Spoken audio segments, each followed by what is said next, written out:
Okay, in our video series on emergency medicine and infectious medicine, in this video, we are going to talk about dog bite and rabies.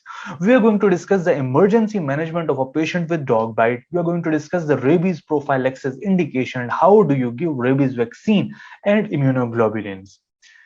Whenever a patient presents to you in emergency department with dog bite, the first and the foremost thing is the patient's wound must be cleaned. Irrigate it with water, irrigate it with normal saline, apply pyodine or iodine solution. So you clean the wound properly. After that, dog wound should be left open. Dog wound is usually left open. It is not closed so that anaerobic bacteria cannot grow in it, and it must specially be left open if the patient's wound is on hand, if the patient has delayed presentation because there is more chances of infection growing in it, if the patient has puncture wound. These wounds must never be closed. So preferably dog wound should be left open. Clinical features of a patient with dog bite include erythema and swelling at the site of bite. There may be a puncture wound, or if the bite is less, there might be a superficial abrasion. In adults, usually extremities are affected, and in children less than 5 years of age, head and neck is the most commonly affected region. You clean the wound with water, you leave the wound open, and then you need to give antibiotic prophylaxis so the patient does not get any infection. The first line drug for prophylaxis is amoxicillin with clavulanic acid. After that, if the patient did not get his tetanus shot in the last 5 years, you have to give the tetanus prophylaxis as well. After that, you have to decide that whether you have to give rabies vaccine or not, whether you have to give post-exposure rabies prophylaxis or not. I'll briefly talk about rabies virus first. Rabies virus is from the family of rhabdoviruses, and the incubation period is from 4 to 12 weeks, and it can be up to a year. And if someone gets infected with rabies, it can present in two forms. It is a very dangerous disease that is transferred by animals, the wild animals, and it can have encephalitic phase and a paralytic phase. In the encephalitic phase, patient will be having hydrophobia, fear of water. They won't be able to drink. They will be severely agitated. There will be anxiety, confusion, and increased muscle tone, excessive muscle spasm. After you give them water to drink, they will have excessive muscle spasms and gag reflex. There will be hypersalivation. They will be foaming out through their mouth. So that is the encephalitic phase of rabies. After that, few patients can also develop a paralytic phase. In paralytic phase, patients develop flaccid paralysis, paraplegia, and ultimately respiratory failure and death. Remember, rabies is 100% fatal. Symptomatic rabies is almost always fatal. So if a person gets a dog bite or any wild animal bite, you must consider rabies virus prophylaxis if there is indication for it. Now we'll discuss that in which patients do you go for rabies prophylaxis and which patients you do not go for rabies prophylaxis. When you are about to decide that whether you have to give rabies post exposure prophylaxis or not, you have to see that whether the patient got a bite from a wild animal or a domestic animal.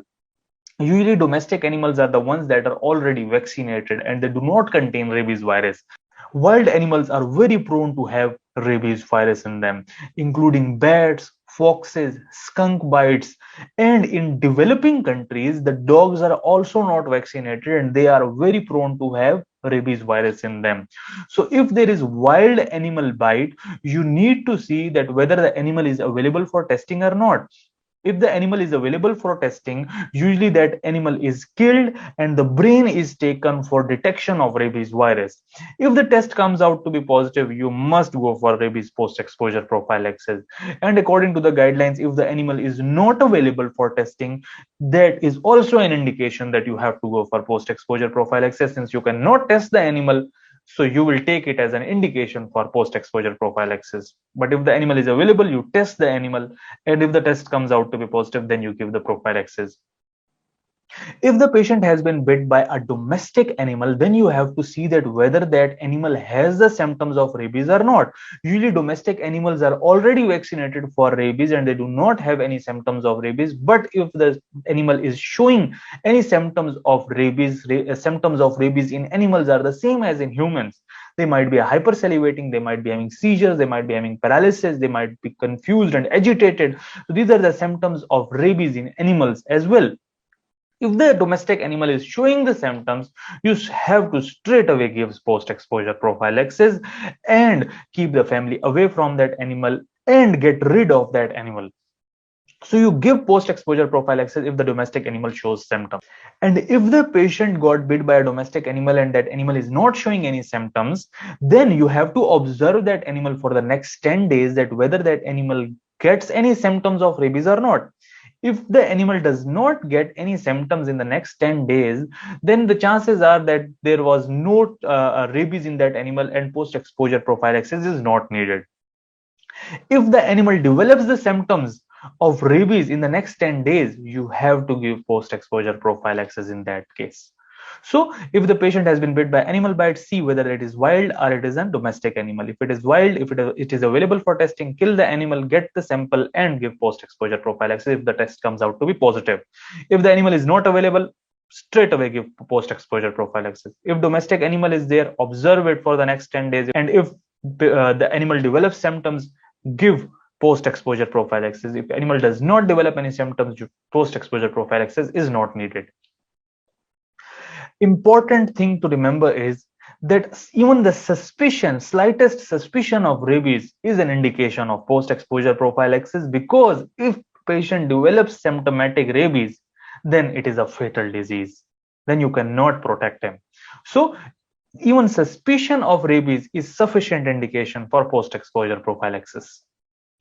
Now, when you have decided that you are going to give the post-exposure prophylaxis, then you have to see that whether the patient has been immunized for rabies or not. If the patient has been immunized for rabies before, then there is different prophylaxis. And if the patient has not been immunized before for rabies, then there is a different prophylaxis. If the patient was not immunized for rabies before, then you have to give two things. You have to give rabies immunoglobulin. Rabies immunoglobulins are basically the antibodies that catch the virus, that kill the virus. So you give prepared passive immunization, passive rabies immunoglobulin, and you give it at the site of the bite. This is a picture showing anti-rabies serum antibodies, prepared antibodies. These are usually given after a test dose so that the patient does not develop any allergic reaction, because these are usually prepared in the animals.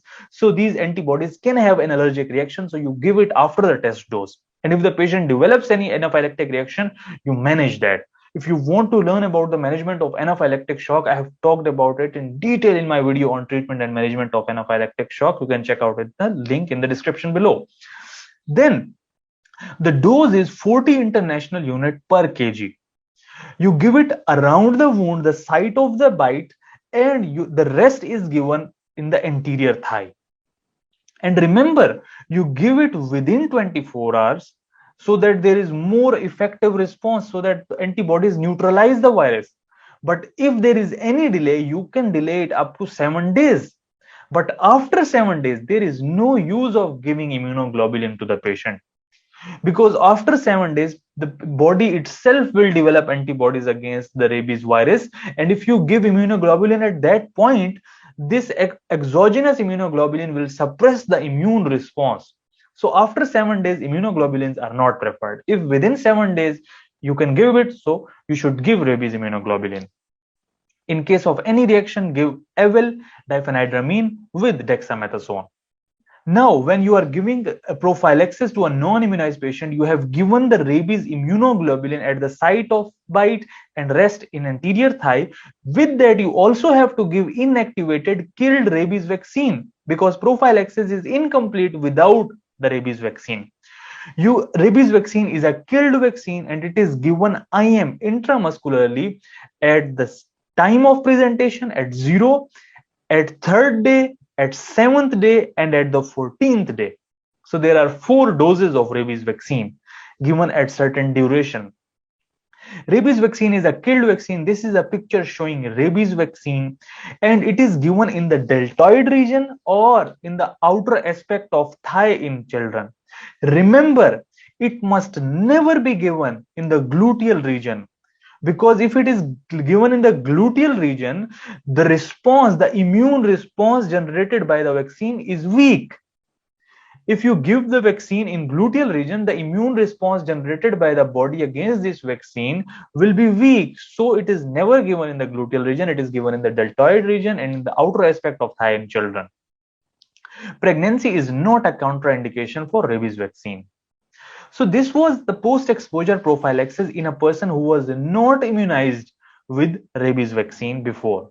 If a person is already immunized patient, if the patient was already immunized with rabies and now he got bite, and you are considering giving post-exposure prophylaxis in that patient, rabies immunoglobulins, rabies antibodies are not needed, because that patient was already immunized and that patient already has antibodies against the rabies virus in his body. They do not need rabies immunoglobulin. They just need a booster dose of rabies vaccine.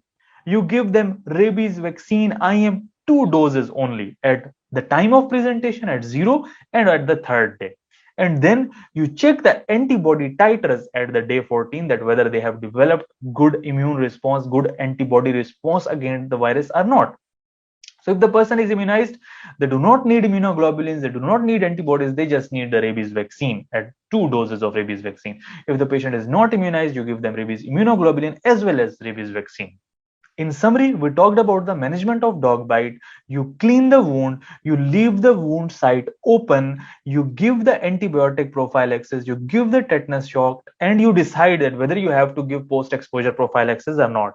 Then the symptoms of rabies is almost fatal if symptomatic. Then you decide that in which patient you go for rabies prophylaxis and which patient you do not go for it. And if you have decided that you are going to give the rabies prophylaxis, then non-immunized patient is given immunoglobulins with vaccine. In immunized patient is given only the vaccine dose. How to give rabies immunoglobulin and rabies vaccine, never given in the gluteal region. So this was all about dog bite and rabies prophylaxis. If you liked my video, please click on the subscribe button and check out my other videos on emergency medicine and infectious medicine. The link of those videos is given in the description below. Thank you very much.